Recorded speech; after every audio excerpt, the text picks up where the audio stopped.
नमस्कार, स्वागत है आपका हमारी खास पेशकश में। अगर हम देखें तो इस समय मार्केट में कहीं ना कहीं चुनिंदा बाइंग और सेलिंग देखने के लिए मिल रही है, लेकिन बाइंग की तरफ लोगों का फोकस ज़्यादा हो रहा है क्योंकि कहीं ना कहीं चुनाव से लेकर फंडामेंटली मॉनसून बहुत सारे फैक्टर्स हैं जिनको कनेक्ट किया जा रहा है एक साथ, और उसके हिसाब से पोजीशन लोग अपनी बना रहे हैं। और रेलवे स्टॉक्स इनसे अछूते नहीं है। रेलवे स्टॉक्स में एक शानदार रैली देखने के लिए मिल रही है।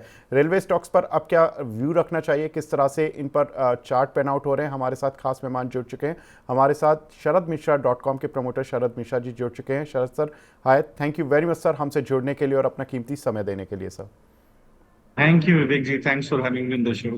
It is always nice to interact with you. Thank you sir, हमें भी आपसे काफ़ी कुछ लर्न करने के लिए मिलता है, सीखने के लिए मिलता है। सर, रेलवे स्टॉक्स में एक अच्छी रैली देखने के लिए मिल रही है और ये जो वीक रहा है अभी तक, इसमें बहुत सारे काउंटर ने अच्छा परफॉर्मेंस दिखाया। हालांकि एक प्रॉफिट बुकिंग का जोन हमें दिखा था 2024 की स्टार्टिंग के करीब 2-3 महीने में, लेकिन कहीं ना कहीं एक दोबारा से ये रिवाइव होना सेक्टर का, ये एक होप है कि गवर्नमेंट यही वाली रहेगी और रेलवे स्टॉक्स का जो टर्न अराउंड हमने देखा पिछले कुछ सालों में, 1 या 1.5 साल में खास तौर से टर्न अराउंड हुए, बहुत मल्टी बैगर रिटर्न्स दिए हैं। ये रैली कितनी सस्टेनेबल है सर? पहले मैं आरवीएनएल से शुरू करता हूँ। शानदार काउंटर में मूव देखने के लिए मिला फ्राइडे के सेशन में। देखिए विवेक जी, ये रैली इसलिए भी सस्टेनेबल है क्योंकि जिस तरह के स्ट्रक्चरल रिफॉर्म्स हमने रेलवे सेक्टर में देखे हैं, मुझे लगता है कि बाजार काफी ऑप्टिमिस्टिक है और लिक्विडिटी लिक्विडिटी ड्रिवन मार्केट है। जिन सेक्टर्स में और स्टॉक्स में वैल्यूएशन कंफर्ट है बाजार को, वहां पर आप देखिए लिक्विडिटी इनफ्लो आपको देखने को मिल रहा है, डिस्पाइट ऑफ द फैक्ट कि वो स्टॉक भले ही कितना चल चुका हो, even then liquidity is chasing the stocks जहां पर मोमेंटम है, जहां पर स्ट्रेंथ है। तो वो चीज आपको लगातार देखिए रेलवे स्टॉक्स में भी देखने को मिल रही है। अब इसमें से अगर आप रेलवे में देखेंगे विवेक जी, तो काफी स्टॉक्स हैं जिन्होंने बहुत अच्छा मूव दिया है, लेकिन फिर एक बार नए ब्रेकआउट्स आपको देखने को मिल रहे हैं। जैसे आज आपको आईआरसीटीसी में एक बड़ा ब्रेकआउट देखने को मिला। अगर आप देखेंगे तो अप्रैल और इसके बाद मई फर्स्ट वीक का जो हाई था, दैट वाज समवेयर अराउंड 1050 और उसको आज तोड़ दिया स्टॉक ने और बहुत अच्छा मूव ऊपर की तरफ दिया है। एक बहुत अच्छा positive regression channel almost 35 degree के एंगल पे बनता है। इसका ब्रेकआउट रिग्रेशन चैनल का बनता हुआ दिखाई दे रहा है। मुझे लगता है कि शायद अगर इसको मैं ऊपर की तरफ प्रोजेक्ट करूं, तो विवेक जी कम से कम आप मान करके चलें कि जो सबसे पहला टारगेट इसका 1097 है, अभी जो इमीडिएट आ ही जाता है आजकल में। इसके बाद ये पूरा ट्रेंड जो आपका शुरू हुआ था करीब 970 रुपए के आसपास, वो कंप्लीट होता है 1175 रुपए। तो 1175 मतलब लगभग लगभग आप मान करके चले कि 80 रुपए का मूव, 8-1% का मूव अब यहाँ पेंडिंग है। तो ये एक स्टॉक है जहां मुझे लगता है कि आप मूव कंटिन्यू रह सकते हैं। जी, तो यहाँ पर आईआरसीटीसी में सर की रिकमेंडेशन है कि ये बाय करके चल सकते हैं अभी भी, और एक अच्छा मूव इस काउंटर पर देखने के लिए मिल सकता है। सर, बहुत सारे रेलवे स्टॉक्स हैं, इन पर बात कर लेते हैं जो चुनिंदा खास तौर से चले हैं। आरवीएनएल पर हमारी बात नहीं हो पाई, लेकिन आरवीएनएल पर आपका व्यू क्या है ओवरऑल सर?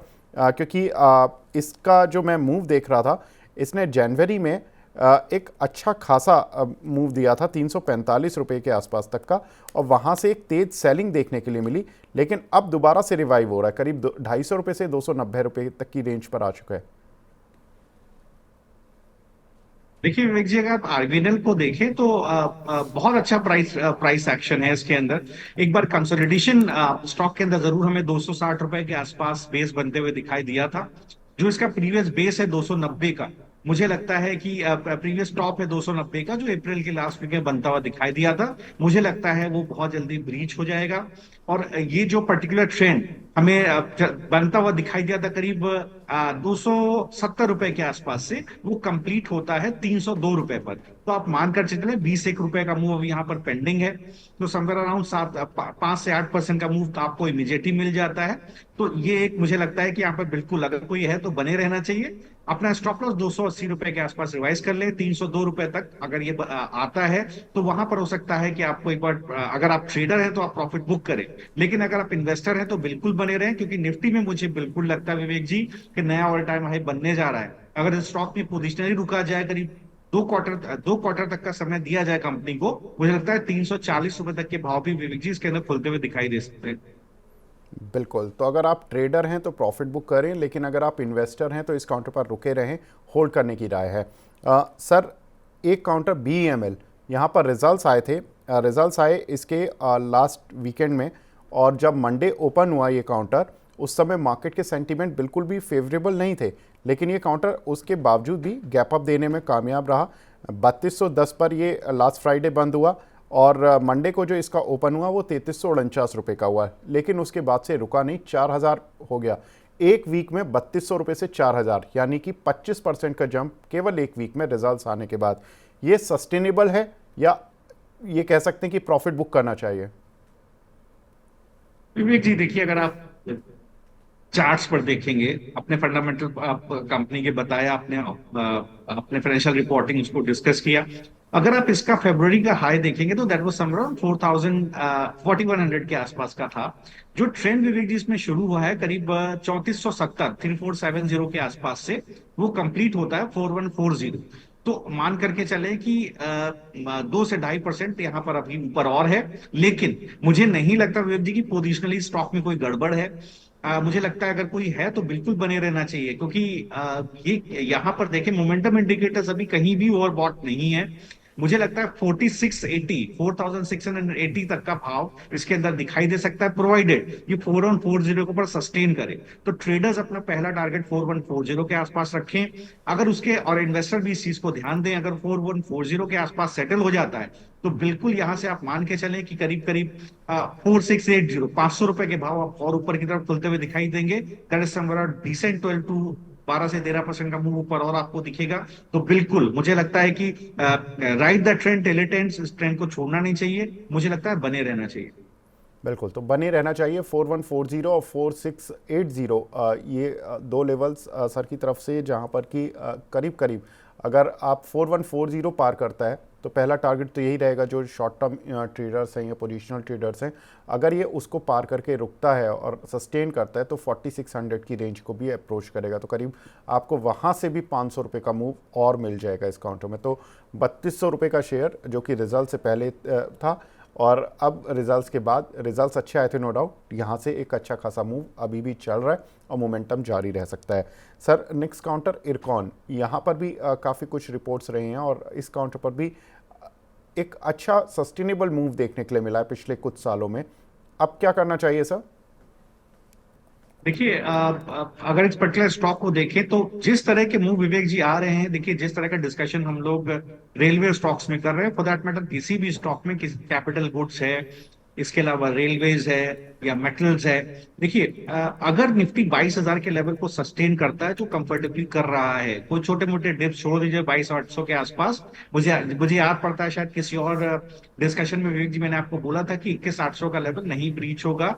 जो डेटा पे दिख नहीं रहा था 21,800 ब्रीच होगा, वो एक बहुत हेल्दी प्रॉफिट बुकिंग थी। उसके बाद देखिए हमें वहीं से एक बाउंस बैक देखने को मिला। तो जब तक 22,000 का लेवल टूटे नहीं, इन्वेस्टर्स को ये ध्यान रखना चाहिए कि जहां पर मोमेंटम है, जिन स्टॉक्स में लिक्विडिटी है, उनको छोड़े नहीं, उसमें बने रहें, अदरवाइज पैसा नहीं बनेगा।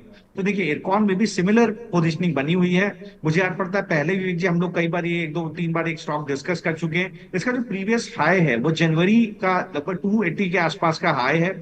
मुझे लगता है ये जल्दी ही टूट जाएगा, क्योंकि जिस तरह का निफ्टी का मूव है, जो मेरा निफ्टी का एनालिसिस है, उसमें निफ्टी ऑल टाइम हाई की तरफ जा रहा है। अगर आप इरकॉन को भी देखेंगे तो मोमेंटम इंडिकेटर्स कहीं भी वीक नहीं हुए हैं, कहीं भी लेथार्जिक नहीं हुए हैं। अभी भी आरएसआई लगभग 70 के आसपास ट्रेड कर रहा है, और लगभग 90 का आरएसआई लगभग इसने टच किया हुआ है पहले।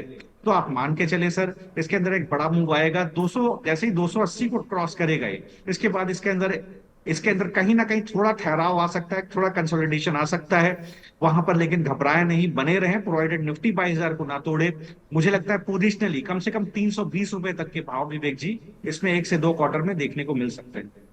बिल्कुल से 1 से 2 क्वार्टर में 320 तक के भी टारगेट्स देखने के लिए मिल सकते हैं, और ऑल टाइम हाई भी ये काउंटर ब्रीच कर सकता है, जो कि सर ने बताया था कि 280 रुपये का है, और ये जो ऑल टाइम हाई लगा था ये 23 जनवरी को लगा था 280 रुपये 80 पैसे की रेंज पर। तो यहाँ पर अभी भी काउंटर में मूव बाकी है।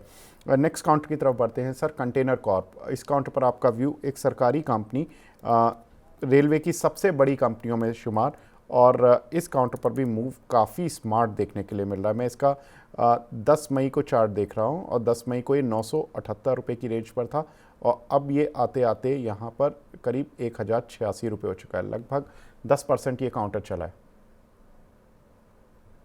विवेक जी, पिछले 12 दिन के प्राइस एक्शन को अगर आप देखें तो इसने एक दिन में इनगल्फ किया है। आज के दिन में एक बड़ा प्राइस एक्शन देखने को मिला है और ये काफी इंकरेजिंग है। अभी भी आप देखेंगे तो काफी इसके अंदर मोमेंटम बने रहने की उम्मीद है। मुझे लगता है कि थोड़ा एक डिप आएगा। अगर एक थोड़ा सा डिप आता है तो करीब आप कहां तक इसको खरीद सकते हैं? 1050, अभी 1087 का भाव है।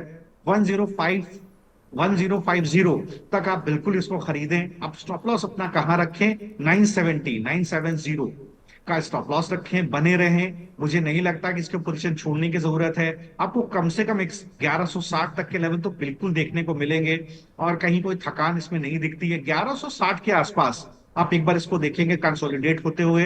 अगर ये कंसोलिडेशन में अपट्रेंड कंटिन्यू रखता है, अगेन मैं बोलना चाहता हूं निफ्टी बाइजर सस्टेन करेगा जो कि डेटा में दिख रहा है, तो 1280 तक के भाव इसमें विवेक जी दिखेंगे पोजिशनली। 1 से 2 क्वार्टर इसको बिल्कुल देना चाहिए। निफ्टी मुझे लगता है न्यू लेग ऑफ रैली शुरू होने वाली है, तो 1280 तक के भाव कंटेनर कॉप में भी मुझे लगता है बिल्कुल आपको पोजिशनली 1 से 2 क्वार्टर में देखने को मिल सकते हैं। बिल्कुल। तो कुल 30 रुपये का स्टॉप लॉस और 200 रुपये का टारगेट, इससे बढ़िया ट्रेड क्या हो सकता है? और अगले 1 से 2 क्वार्टर में सर टारगेट दे रहे हैं और केवल 30 रुपये का स्टॉप लॉस, 1050 के करीब का स्टॉप लॉस, आज की क्लोजिंग से 36 रुपये नीचे। और अगर हम देखें तो सर के जो टारगेट हैं वो 1280 के आसपास के हैं, यानी कि 194 रुपये ऊपर। रिस्क रिवॉर्ड काफ़ी favourable. Last counter sir railway में IRFC, इस काउंटर ने भी अच्छी धूम मचाई है पिछले काफ़ी समय में। और आई रिमेंबर ये कोविड के समय 20-21 रुपये का था और अभी तो ये काफ़ी ज़्यादा गुना हो चुका है, करीब 6 से 7 गुना तक ये शेयर चला गया। सर अब क्या करना चाहिए?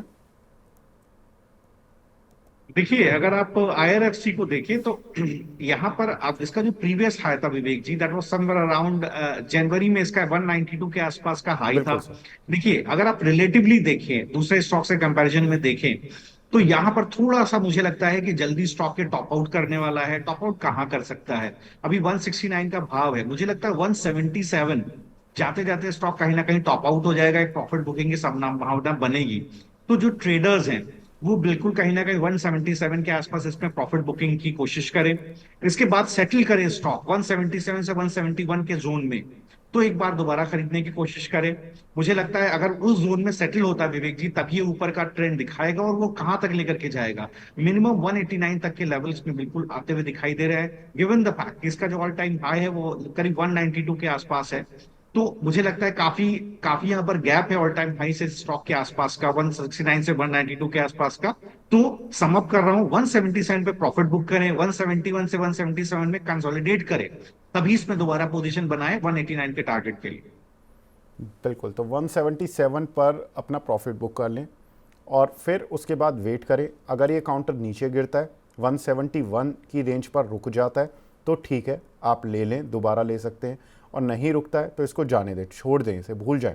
और अगर ये आपको 171 की रेंज पर मिल जाता है, 173, 174, और उस समय पर आप इसको दोबारा से एक्युमुलेट करना शुरू करेंगे एंड देन फिर ये 189 और 192 की रेंज की तरफ जाएगा। और उसके बाद अगर ये ऑल टाइम हाई तोड़ेगा, जो कि 23 जनवरी 2024 का लगा हुआ है, 192 रुपये 80 पैसे, वहाँ उस रेंज को तोड़ेगा, तब उसके बाद फिर रिव्यू कर लेंगे।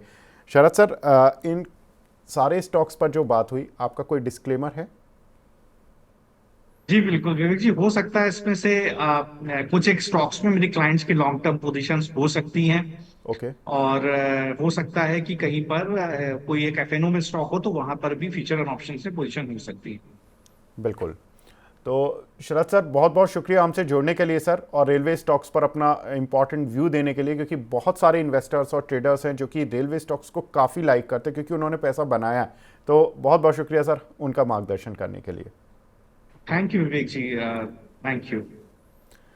तो ये थे शरद सर जिन्होंने बताया कि रेलवे स्टॉक्स में अब जो रैली शुरू हो रही है, सेकंड राउंड ऑफ रैली है और इसमें काफ़ी कुछ शेयर में पार्टिसिपेट करके आप पैसा बना सकते हैं। सर ने बता दिए कौन से स्टॉक्स को बाय करना है, कौन से स्टॉक्स को प्रॉफिट बुक करना है या सेल करना है, और कौन से स्टॉक्स हैं जो आपको अभी भी लॉन्ग टर्म के लिए होल्ड करके चलने हैं। तो फिलहाल इस पेशकश को यहीं पर समाप्त करते हैं। नमस्कार।